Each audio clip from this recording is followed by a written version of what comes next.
In closing, I'd like to thank our panelists once again for your important and insightful testimony here today.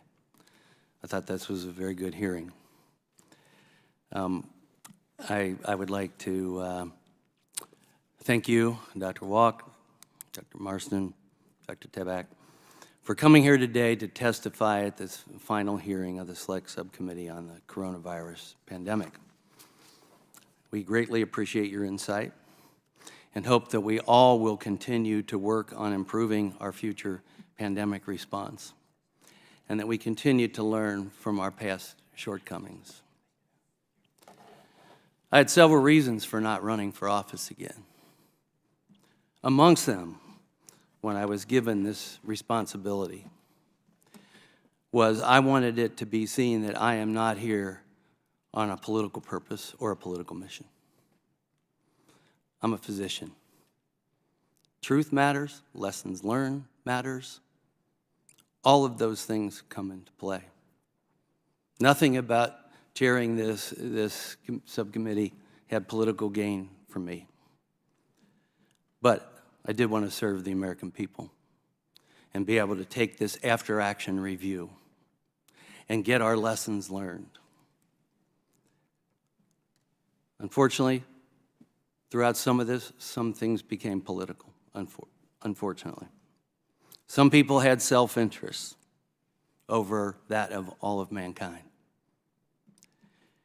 And we discovered that, and we worked our way through that.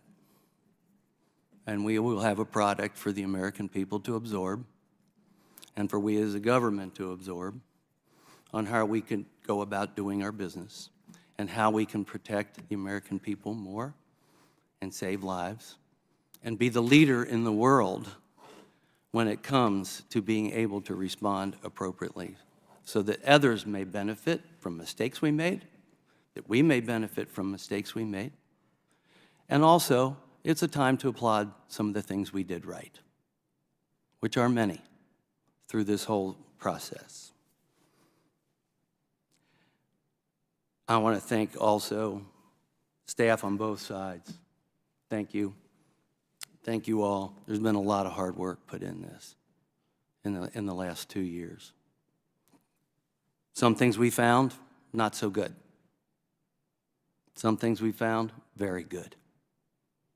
And we should build on those things. We should build on those things.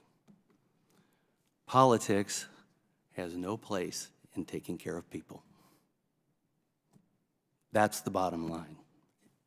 To me, we can do better, and we're going to propose to do better and try to create the environment where we can do better.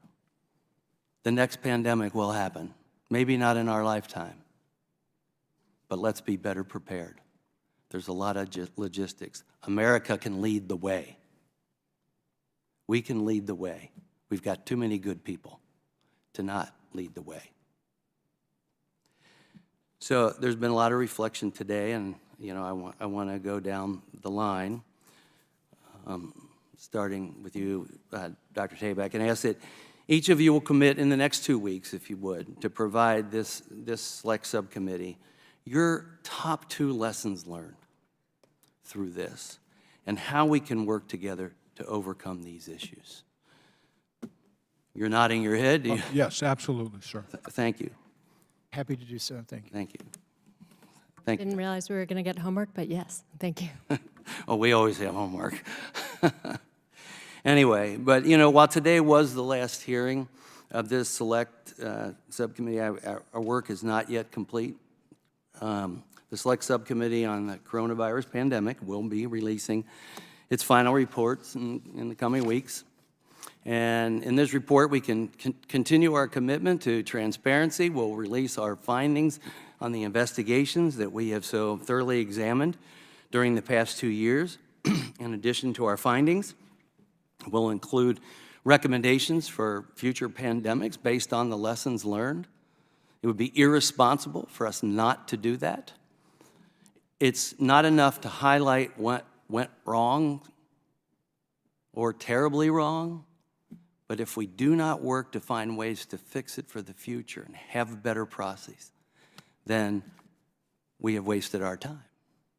and I don't think any one of us here, people that run for office, people that serve the American people, you do not want to waste your time. I look forward to releasing our final report.